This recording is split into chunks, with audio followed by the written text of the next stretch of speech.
एक फल वाले का विश्वास और माँ की सेवा के प्रति सच्चा प्यार। एक बार एक व्यक्ति बाजार में फल लेने के लिए गया। जैसे ही वह फल लेने ठेले के पास गया तो उसने फल के ठेले पर कोई नहीं दिखा। उस फल के ठेले पर एक बोर्ड लगा हुआ था जिस पर लिखा था, मेरी माँ बूढ़ी है और वह बीमार भी रहती है, उसका मेरे सिवाय कोई नहीं है, इसलिए मुझे थोड़ी थोड़ी देर से में उन्हें दवा देने जाना पड़ता है। अगर आपको जल्दी है तो आप अपने हाथों से फल तौल लीजिए और पैसे गल्ले में रख दीजिए।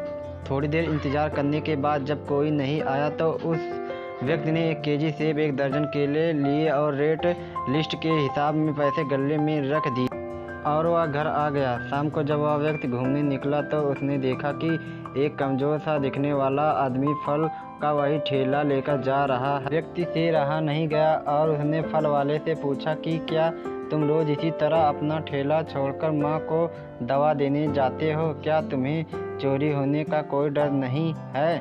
फल वाला हल्के से मुस्कुराकर बोला, मेरी माँ पिछले कई महीनों से बीमार है और मेरे परिवार में दूसरा कोई नहीं है जो माँ की देखभाल कर सके, इसलिए मुझे हर वक्त उन्हीं के पास रहना पड़ता है। मैं रोज़ फल का ठेला इसी जगह लगाकर खड़ा कर देता। अम्मा की तबीयत नाजुक हो मुझे फ़ोन लगाना, मैं आ जाऊँगा। इस तरह रोज़ मेरी अच्छी आमदनी हो जाती है और माँ की सेवा भी कर लेता।